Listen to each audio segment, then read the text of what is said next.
This is the first of three, as I mentioned. So we're doing the next 3 consecutive Wednesdays talking about red tape reduction. Today, we're going to focus on environment and parks. Next Wednesday, the 20th, is meetings with Alberta Transportation. And the following Wednesday on the 27th is Alberta Energy. So we see these webinars as an opportunity for various ministries to get in front of stakeholders. It's an opportunity for us to discuss potential barriers that are common to various levels of government, get stakeholders together to talk about different opportunities, and hopefully increase some capacity both of the municipalities that are participating, but also those ministries that are participating to better understand some of the issues. So that's really our focus today. I'm not going to talk for much longer because I'm not the reason you're all here. So we'll move very quickly to our 2 expert panelists today. We appreciate both of them for joining us. First, I'd like to introduce Associate Minister of Red Tape Reduction, Honorable Tanya. She was sworn in just over 3 months ago, actually on July the 8th. So new to the chair, but not necessarily around the cabinet table.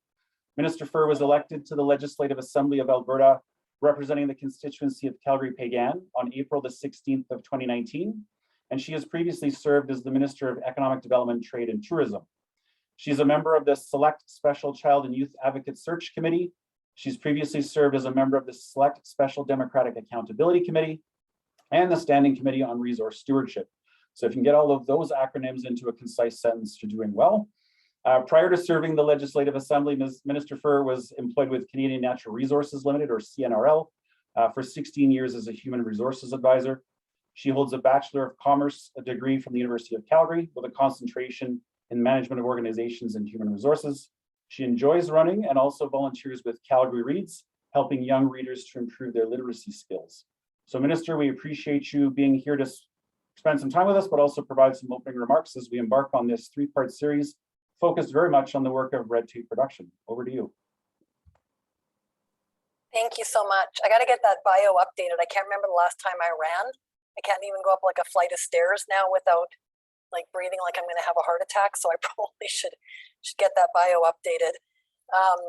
Thank you so much for those comments and for giving me the opportunity to speak to you all today. Yes, as you mentioned, it's been a whole 3 months that I've been in the role, so I'm still learning lots about it. And the speech that I'm going to go through and share with you, I need to give full credit to the fantastic work done by the department and the ministry and the Associate Minister, Grant Hunter, that was in this role prior to me, and the tremendous work he did. So with that, I will launch into my speech. So thank you. It's great to be here with you today to talk about our progress towards cutting red tape. Reflecting on the last year, we know that building a strong recovery from the pandemic and its broad economic and social impacts requires a renewed focus on the elimination of red tape. I believe that red tape reduction is a key component to the success of our province's economic recovery as we look to create jobs, bolster our economy, and get Albertans back to work. That's why Alberta's government remains committed to saving Albertans and businesses time and money by cutting red tape by 1/3. We know that eliminating unnecessary regulations and processes reduces costs for businesses, speeds up regulatory approvals, and improves the delivery of government services, making Alberta an attractive place to invest. Our government will continue to focus on increasing investment, boosting Alberta's competitiveness, and creating jobs to help drive our economic recovery, while also protecting the environment and health and safety while upholding fiscal accountability. My priority is to work directly with industry partners to identify regulatory barriers that may be getting in the way of this recovery. We know that we can't do this alone, so we established 9 individual industry panels that typically meet twice a year to discuss red tape and regulatory issues that affect their specific sectors. In fact, this week and next week, I'm participating in those panel meetings so I can hear and learn firsthand what these industry panel members are raising as their issues. Through these panels, government receives specific recommendations directly from Albertans on eliminating red tape, ensuring an industry-driven approach that helps focus our red tape reduction efforts. We've made a lot of changes over the past 2 years that are already having a positive impact on people and businesses in the province. Since taking office, our government has completed hundreds of reduction initiatives many of which were based on recommendations that we heard from Albertans and Alberta's key industry leaders. In 2020, the Alberta government began with a baseline count of almost 670,000 regulatory requirements. We have now reduced more than 17% of those requirements, exceeding our reduction target for fiscal year 2021, and we're well on our way to our ultimate goal of 1/3 reduction. And again, my thanks and credit to those before me for their hard work on that. We've implemented more than 400 red tape reduction initiatives, with 200 plus more in the works for this year alone. While the work of red tape reduction is often focused on eliminated regulatory burden where it currently exists, government has also been applying the red tape reduction lens to change the culture of current and future policy and program development, ensuring that we are not simply regulating in the same ways that we always have. And it's good to see municipalities getting on board with this direction too. Recently, we've seen some progress from municipal governments that will help drive our economic recovery. Some examples, the town of Bon Accord made all development permits, building permits, and subdivision applications available online, saving Albertans and job creators time and money. The village of Alex undertook an extensive review of their bylaws and policies with the aim to cut red tape, which is currently underway. They also developed an easy-to-follow information sheet to help entrepreneurs start their businesses. These are, of course, just a couple examples of the work being done by our municipal partners. But our government, we're not going to stop at just cutting red tape. We want to be mindful that we don't create more. That's why our government is adopting a regulatory approach that is focused on outcomes and not processes. Once we reach our goal of cutting red tape by 1/3, we're going to look to implement a one-in, one-out rule. Ministries will need to eliminate at least one regulating requirement for every new requirement created. A lot of work has been done, and there's a lot to be proud of. So on that note, I'd like to highlight some of the government's successes related to environmental approvals and protections since the red tape reduction efforts began. Streamlining environmental approvals is something we have continued to hear from our industry panels as a top concern for Alberta's job creators, and remains a high priority for this government. The regulatory transformation project undertaken by the Ministry of Environment and Parks demonstrates Alberta's commitment to a common sense, fair, and predictable regulatory process that safeguards Alberta's environment. In fact, by 2023, Alberta will have a fully transformed environmental regulatory system. This will include coverage for all regulated activities under Environment and Parks, including drinking water, industrial facilities, roads, wetlands, and bed and shore, among many others. This massive undertaking will modernize the environmental approval system to bring the application process into the 21st century, address application backlogs, which we hear a lot about, and increase efficiency and transparency. One of the most important components of this project is a new system to speed up environmental approvals through improved turnaround times and allow applicants to monitor the status of their applications in real time.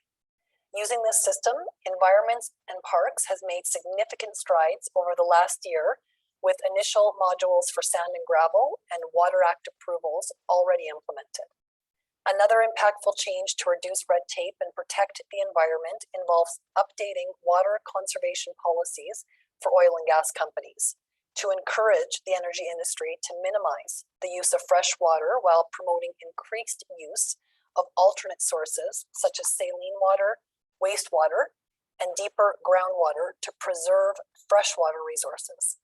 These changes were made in response to what we have heard from our industry stakeholders who advocated for the addition of alternative water sources to support conservation measures.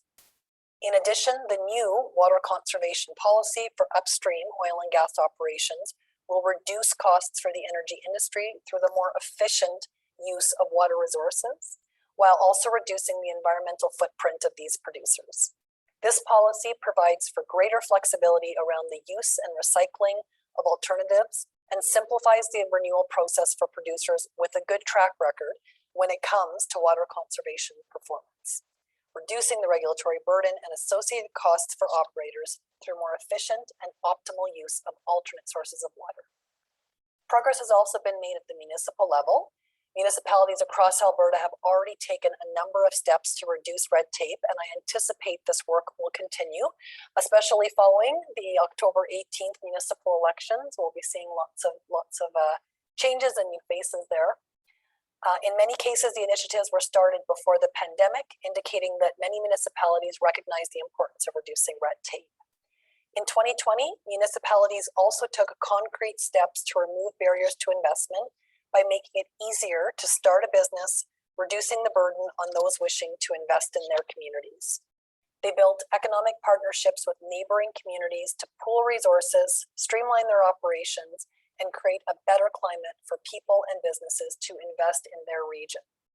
Municipalities also streamlined their internal processes, cleaned up redundant or counterintuitive policies, procedures, and legislation, and made considerable effort to improve the services they provide to businesses and the public. While many of these activities were accelerated by the onset of the pandemic, I'm encouraged to hear that municipalities are likely to continue to reduce red tape and further realize the value of saving time, money, and other resources. As the Alberta government continues reducing red tape, we look forward to working with municipalities to reduce overlap and duplication among multiple levels of government, attract local investment, and support other key opportunities for change that continue to make it easier to do business in Alberta. I'm encouraged by our collective progress so far and know that we will continue to reduce red tape in response to input from Albertans. Another red tape reduction bill is planned for this fall, and we'll continue to make further legislative changes based on the feedback we receive. Thank you for your partnership in this work and your ongoing commitment to your community and to Albertans. And thank you for giving me this opportunity to speak. Thank you, Minister. We appreciate your time. We know you're very busy, but it's great to hear about some of the excellent work coming in the fall to build on the successes so far. We appreciate the update on that. Thanks so much. Our next guest is the Executive Director of Regulatory and Provincial Programs with Alberta Environment and Parks. So Scott Milligan will be speaking to us. He has a presentation to share, and then we'll provide you with an opportunity to ask some questions. Scott has spent just over 2 decades with the department in its various forms and incantations over the years, and also has a Bachelor of Science degree from the University of Alberta in Forestry. So with that, Scott, over to you to educate us on the process. Well, thanks very much, and thanks for having us, folks. We definitely appreciate being able to speak to you. I know you folks are pivotal in attracting investment to the province, but also our department works closely with municipalities, so we value that partnership for sure. Yeah, I'm just going to spend a little time talking about AEP's approach and contributions that Minister touched on as well. And I also have with me some friends here. Randall Barrett is my colleague. He's our regional director for Northern Alberta, and he deals with the frontline applications dealing with municipalities or those who apply for development activity. Whereas my team, and I'm supported today as well by folks from my team, Corinne Christensen works on the guidelines for that we translate policies into these application guidelines. And Sandy Lee, who's running the presentation for me today, she is our red tape coordinator within our department, works closely with Minister Furr's staff as well. So maybe I'll just launch into it here. So I'll just touch on how our regulatory system works very basically. I'll get into our regulatory transformation project and then touch on our red tape reduction progress. So our department, as many folks know, we deal with the regulatory aspects related to air, water, land, biodiversity, or in plain language, the variety of fish and wildlife habitat that's out there and species. But we also have to be mindful of the economic prosperity and objectives that we have in Alberta, as well as quality of life for Albertans, whether it's a healthy environment, or opportunities to recreate out on our public lands. Very basically, our regulatory system involves using various statutory or legal instruments to enable industrial, commercial, municipal, and recreational development. but we also need to make sure that our water resources are conserved through the allocation process, and that we are, maintaining environmental outcomes or standards throughout the entire life cycle of an activity, a development activity. Some of the most common legislation that we deal with or that relates to development are the Environmental Protection Enhancement Act, the Water Act, the Public Lands Act, and the Alberta Land Stewardship Act. Just touch on those in a little bit more detail here. The Environmental Protection Enhancement Act guides the wise use of the environment while recognizing the need for economic growth and prosperity.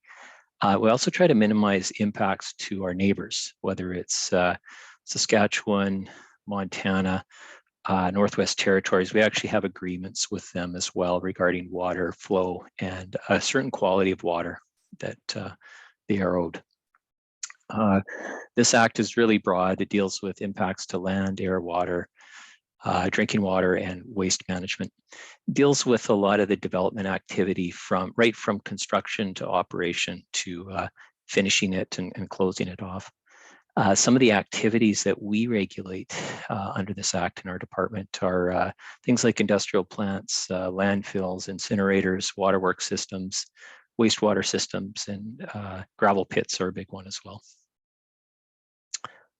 The other key act for us is the Water Act, and this guides the conservation and wise allocation of water.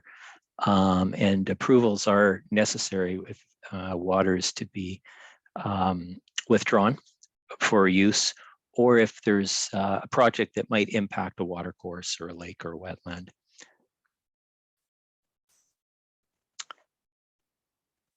Public Lands Act is a big one. Approximately 60% of Alberta is public or crown land.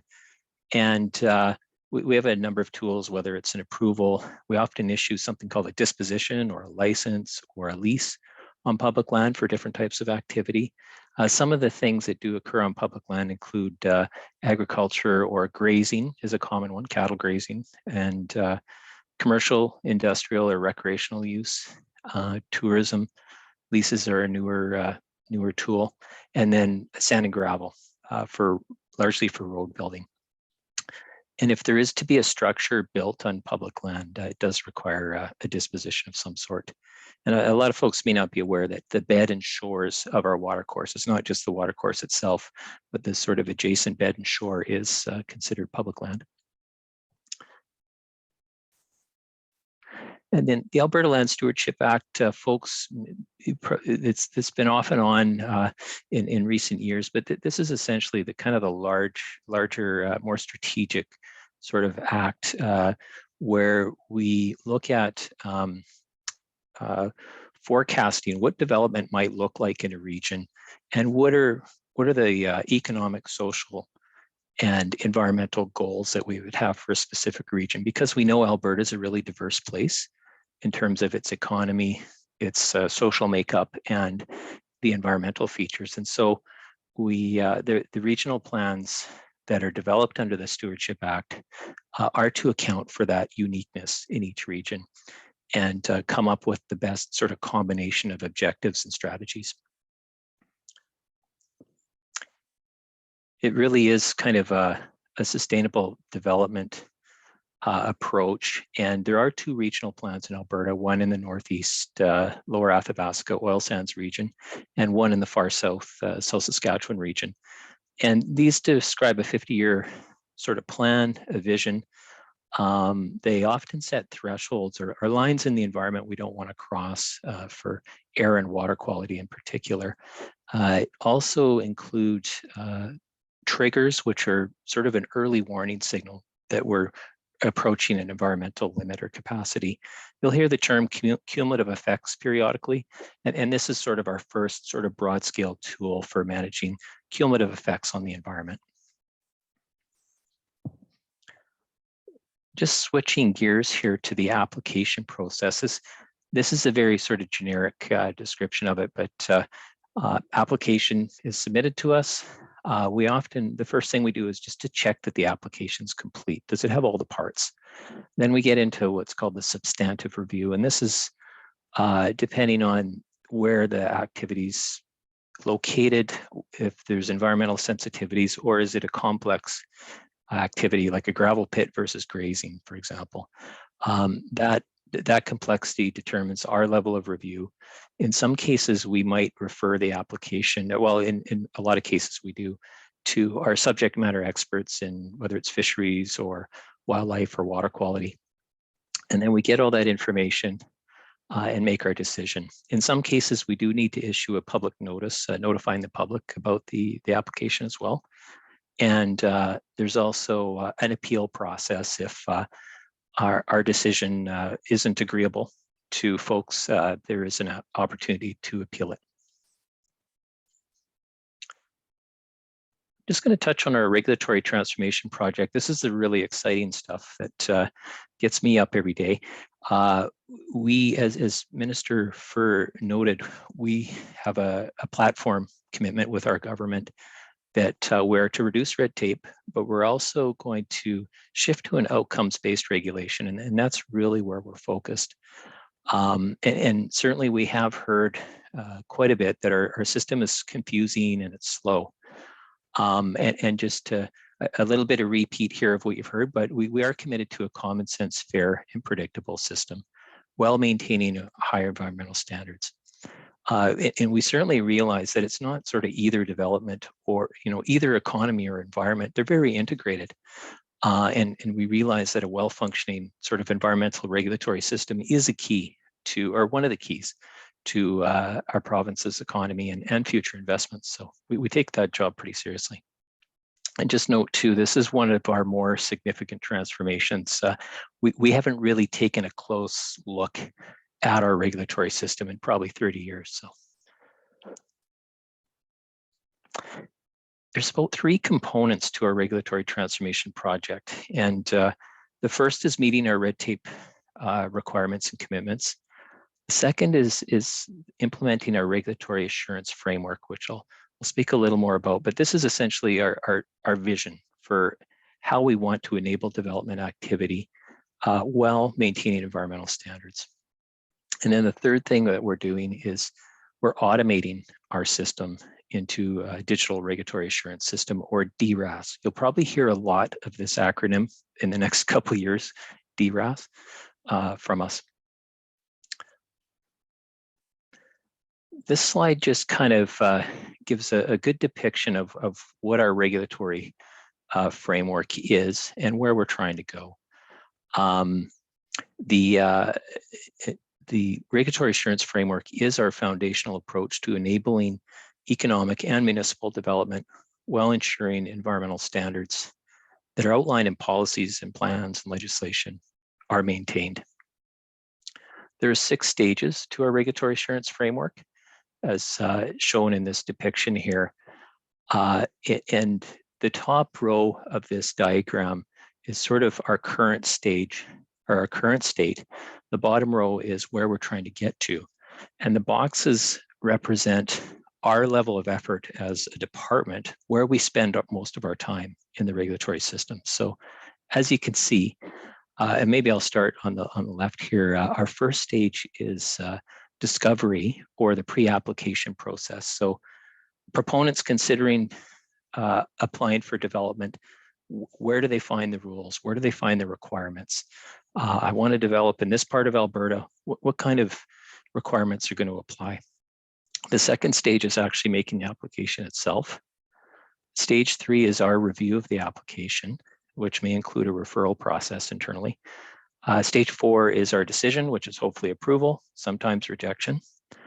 And then stage 5, the activity development proceeds, and we get reports on the status of that activity. And then stage 6 is the development's complete and the activity is closed off. If it's land-based, there would be reclamation, and then we'd return the security deposits. So as you can see in the current state, the top row here, we spend a lot of our time in that review and decision stage. We find it highly time consuming. We know that the proponents do as well. And we're really not attending to the whole system per se. Where we're going to is putting a lot more effort into the front end.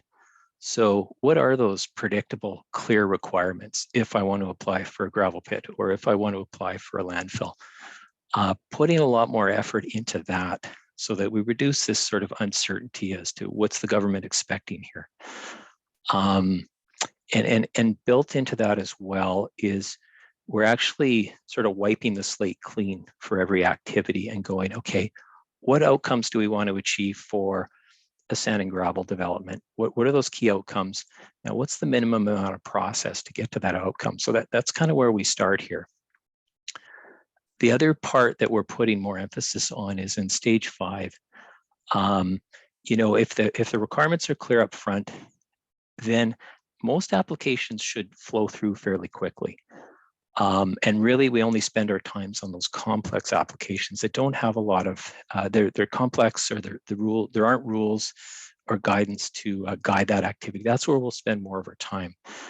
But for the most part, most applications should flow through fairly quickly. And then we can spend more of our time on the actually out in the field, working with operators, mitigating issues before they become big issues, and reducing sort of that potential for enforcement. Our goal with all of this, when it comes to compliance, is to have operators sort of be in compliance. Our goal isn't to penalize or enforce against them. So, but it's upon us to make sure everybody understands them and that we're available.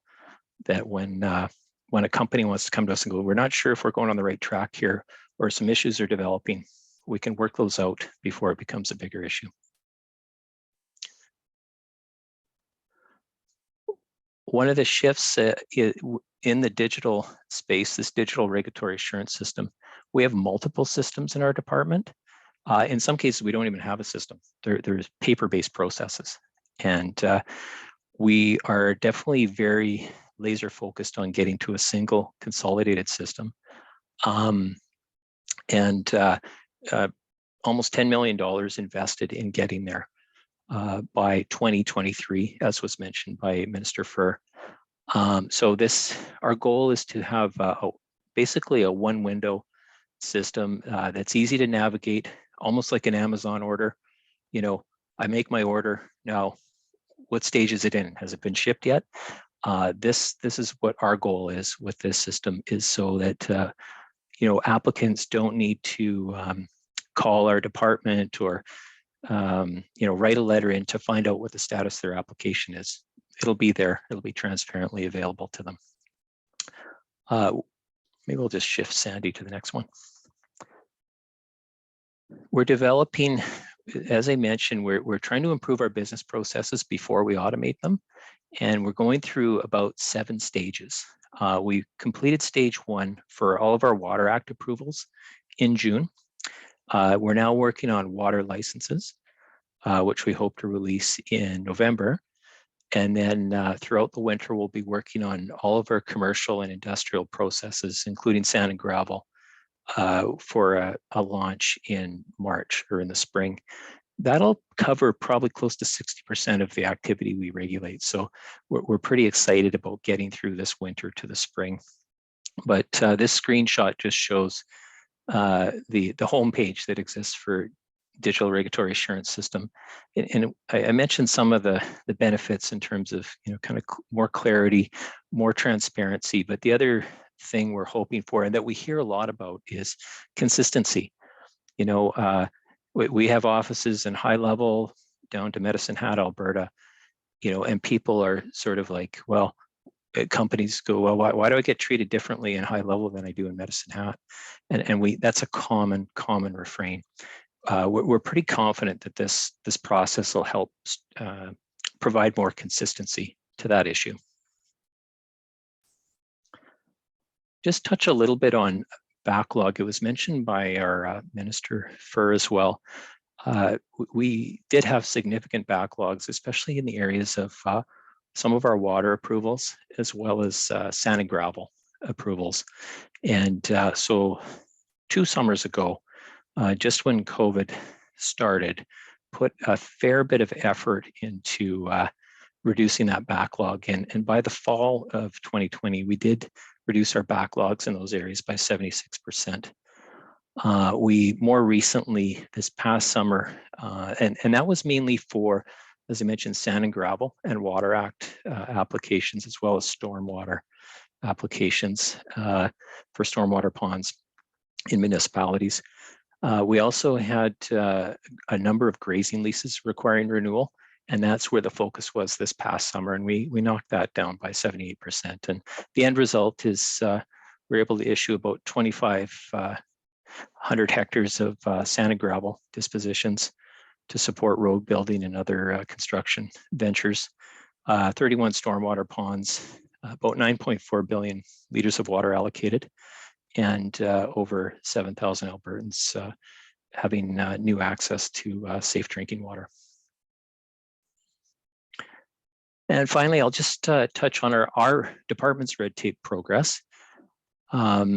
We do consider red tape in three sort of different categories. This regulatory transformation that I was just speaking about is kind of our foundational approach to reducing red tape. This is sort of the long-term way to do it in our view. But we've also heard lots of feedback from Albertans over the last couple of years about specific initiatives they want to see. Streamlining the approvals for wetlands and some of the things that Minister Fur touched on were direct sort of specific initiatives that we were tasked with doing, and as requested by Albertans. And then the third part is the reducing the actual percentage of regulatory requirements. Just on the stakeholder submissions that we received, we got about 700 over the last couple of years in the categories of hunting and fishing, air monitoring, approvals, and land management. We grouped those into about 145 initiatives and prioritized them with the help of the industry panels that were mentioned. There's about 9 industry panels. I think there's oil and gas, petrochemical sector, construction sector, agriculture, forestry, small business, tourism. We attend 8 of the 9 industry panels. And so we receive feedback on what are the most important items to those different sectors, and leaders in those sectors give us that advice.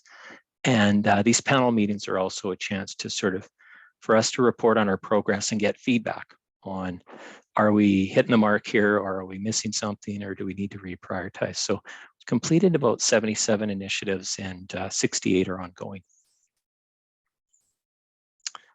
And finally, just on the numbers side, as was mentioned, we are aiming for March 31, 2023. We need to be reduced by 33% our existing regulatory requirements. We're right now heading towards, we're in the middle of our target year for 2020, which will end in March 2022. But we're well on our way to the 20% objective, as we did hit almost 18% in the last fiscal year. So that's just a little status update of where we're at on that one. Great. Well, thank you for listening to me. And I think we're open for some questions now. I'm sure we have some time for that. Well, thanks, Scott. Great overview. I just encourage people to feel free to drop any questions that you have in the chat if you wish, or you can use the raise hand function from the Zoom toolbar. It's under the reactions button, and we'll do our best to find you in the wall of black names and non-faces on the screen. But Scott, there was one in the chat from Eleanor around, I think, building on your common sense, sort of fair and predictable principles. Have timeframes been applied to various levels of applications? And so the example was, a grazing lease versus, say, a larger development that has, an application with a wildlife corridor approval. So is there a timeline or a framework that sort of sets out those parameters based on the scope and scale of the types of approvals that are required? Yeah, that's an excellent question. And that is our goal. What we're doing right now is reducing our processes as much as we can and then automating them. And right now we're getting a bit of data, if you will, So for example, with release 1 of the Water Act, now we're getting all sorts of applications in, and we're sort of monitoring to see how quickly are we able to process these. And I mean, it's just quicker by virtue of automating. I think we were several months to a year, for example, or more for some Water Act applications. We're now down to about 50 some days. So we're looking at setting what we call service standards or targets. So can we put in a stretch goal for a certain time, assuming the application's complete and it's standard, say something like 60 days or whatever, we're looking at setting those targets. But we haven't yet, but it's definitely our plan. And our colleagues in AER have done this for all of their oil and gas activity. And so we are learning from them as to sort of how did you go about setting your targets, and of course, if it's a complex application or there's a lot of stakeholder concern or First Nation, Indigenous concerns, those can sort of take you off the target. But we definitely believe that you need a target to hit. Great question. Yeah, thanks for that, Eleanor. I saw a thumbs up, so I think that answered the question. Leanne, go ahead. I see you with your hand up. Well, thank you very much, and thanks for allowing us to participate today. I'm really encouraged by what I've heard. I know my municipality, the County of Grand Prairie, and our neighbors to the south have been working quite closely with AEP around some land acquisition. I guess what I'd like to share is our challenges around appraisal. A lot of, we've had some concierge service through AEP, but it seems that once we get further down in the department, there seems to be bottlenecks. And, appraisals, for example, the timelines that we were given in the past have been 40 weeks. And it just seems that there's a willingness from the department at the top level, but maybe further into the department, it becomes a challenge for municipalities. And as Minister Furr had indicated, we're really working hard to try and create more economic development within the province. And there just seems to be more challenges, but I really am encouraged to hear what was presented today. So thank you. Thank you, Leanne. I'm aware of that specific item, that land acquisition. So I'll definitely follow up on that. I know our appraisals are done by third parties, but we certainly manage that timeline and that contract. So I'll definitely follow up on that one. Leanne, you still have your hand up, so I just want to make sure that you didn't have a follow-up or second question. Sorry, no, I didn't. I'll remove my hand. Thank you very much, though. Other questions or examples of red tape that come to mind for your respective roles? For Scott's attention. I know he's got a big list, and we're just going to add to it, I think.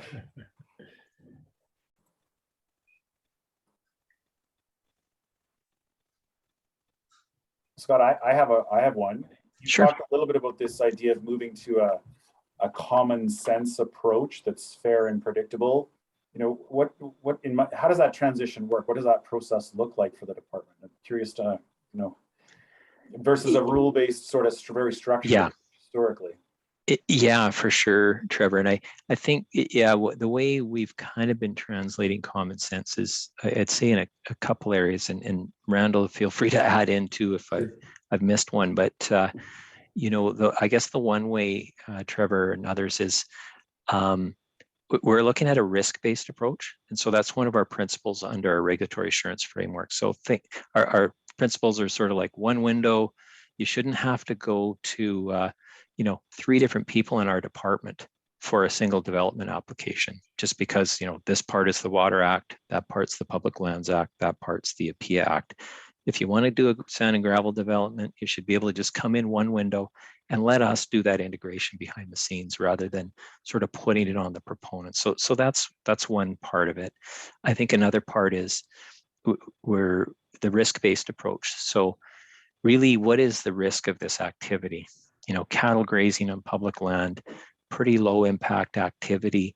If it's not near a water course, it should sail through very quickly, as opposed to say, a major development on the river, near a community could potentially impact drinking water supply. Okay, that's something that we, a little higher risk, we should spend some more time on that. So trying to build in that risk factor, let the easy stuff go in. The requirements are very clear. We shouldn't have to really review it. And we can follow up through the field monitoring. So I think those are kind of a couple areas where we feel it's a little more common sense. And I guess the other area would be, sometimes people don't see us until there's a problem. And by the time it's a problem, it's an enforcement issue. And that's what I was talking about when I showed the diagram of the boxes and where we want to spend our effort. We want to be available to operators early, so that before things do become an enforcement issue. And so creating space from, sitting at our desk, reviewing applications, and actually getting out and interacting, communicating with people on their site, in the field, to address those issues early. So those are just a couple areas, Trevor. But Randall, did you have any to add? Or? Yeah, I think it's an excellent comment, Scott. I think being more the operational guy, maybe a couple examples here. I think as Scott mentioned, I think Minister Furr mentioned as well, is we're also looking at some of our activities that we could streamline the approval. We could say, do we need an approval for this? So for example, for our road builders who are doing maintenance on roadways, existing roadways had just some maintenance that they were expanding and or making them bigger or straightening them out. In some cases, those are triggering wetlands assessments, and they have to do a detailed wetlands assessment. It could take 45 or 90 days to get the appropriate assessment done. In some cases, there was even seasonal impacts on that. And in the end, the answer was very similar each time. Oh, this is great, move forward, and this sort of approach. We've moved some of those to a code of practice, which are similar to what municipal governments use for building codes. So the rules are very clear. If you're going to do this road building, and like Scott said, if it's not near a significant waterway, you're just doing some road maintenance, that can go to a code of practice. And we found that's sped things up that used to be 45, 90 days down to 7 days or less than that, and significantly reduce the need for extra studies and assessments. So that's one example there. The other one is some of the activities that were previously regulated in one-offs, we've moved to disturbance standards. So for building docks and things like that on public land for bed and shore, rather than having each person have to come in and do an assessment, we developed a disturbance standard that lakeshore owners can use as a guidance when they're doing some of their development there as well. And we phase that in terms of that several years for people to kind of get into compliance with that going forward. The last things I mentioned too, and Scott had said, is that we've also had a good experience with some of our programs. I'm thinking like drinking water, for example. We've got drinking water operators, that specialists that work with small municipalities collaboratively to find out and support them in terms of being able to give some expertise from their expert background to help them operate their drinking water plant safely. It's not an enforcement perspective, it's more that extra help to municipalities, because not municipalities are able to bring that expertise in, or should they? We as a province can support them. And we find that approach works way better to get safe drinking water for Albertans than coming in with sort of a stick and a carrot approach, because really the enforcement should be used a situation where someone really is not doing the right thing and purposely not doing it. All our municipalities, all of our operators are really at the heart of it trying to do the best they can, as we're trying to support them going forward. So taking that approach with drinking water, could we use other regulated approaches? I think that's what Scott's touching on there in terms of the approach to kind of work with operators to do what we call abatement or fixing before it becomes an enforcement issue. And so that's the activity we're trying to get to, that building on that drinking water success we've seen in the past in Alberta. Thanks, Randall. That's very helpful to have those practical examples. That makes more sense to me anyway. So, after today, obviously the chat's pretty quiet here. Looks like we'll be wrapping up a little early, which is no problem. But if someone has a brainwave or a sudden red tape reduction idea or something, what's the best way for them to articulate that? Is it through the red tape reduction website or directly to AEP? What process should folks use to get to you? Yeah, happy to take it directly. We as I mentioned, we have prioritized 700 submissions already. So we would have to kind of go through a reprioritization process. So just cards on the table there. It would be difficult to take on something completely new in a short period of time, but get it in. And there's probably a good chance we might be working on it already through the digital, the regulatory transformation work. But that said, just best to communicate it directly to us, whether it's myself or say me. Yep, that will work. That we can do. We'll send all of your contact information out broadly. No, I'm kidding. Yeah, just put it all over LinkedIn and all over the internet. Yeah. Are there any other questions from our audience, either in the chat or in person on the screen here? I don't see any hands. Shane, you mentioned something in the chat about your red tape reduction report that was presented on October the 6th last year. You want to elaborate on that? Yeah, though we here in Strathcona County, we just focused on development permitting overall, working with our planning and development department. That was a mandate given to them by council. So it's been a lot of strides and improvements towards automating things, making things digital. I know Minister Fur had to jump off, but if there's anybody on the call that wants to relay that to her, we do have a final report and a lot of recommendations that came out of that here for our specialized municipality. So if she's looking for a specialized municipality example for development permitting, we can certainly bring that forward. And I think a lot of that work really did stem from the momentum that the province had around red tape reduction as well. It certainly became top of mind for municipal elected officials here as well. So that's how that came about. Now I think the next phase is looking at, okay, should we look at red tape reduction from a land development planning point of view as well? So for land development, should we take a peek at that too? Yeah, so those are just a few thoughts. And of course, there's always the engineering realm, development engineering, and we're always looking for ways to streamline that, to welcome new development into the community, to ensure from a population perspective as well as we plan out into the future that we are being able to accommodate some of the growth that's expected in the Edmonton region here over the next while, whether that be residential, institutional, commercial, or industrial. So a couple of highlights there, and I'm happy to email that to anybody that's interested as well, as I did find some of the links to the to those reports. Thank you. Thanks for sharing that, Shane. That's a great tangible example. And your contact information is in the chat there. Your email's there if people are looking for a copy of that document as well. You're welcome. Thanks. And like we do after every webinar, we'll be sending out a link to the YouTube channel to a recording of this webinar, as well as Scott, if you wouldn't mind sending us a PDF of this presentation, we can send that out to everybody as well, along with your contact information, Scott. We won't put it out on social media, but we'll send it out by email. Yeah, no problem. And sorry I didn't mention that at the beginning. People were probably madly writing things down. We should have noted that. Yeah, we'll get the presentation to you for sure. Great, thank you. Well, I'll just wrap up by saying thank you to you, Scott Randall, as well as the rest of your team that's in behind the scenes, as well as Minister Fur.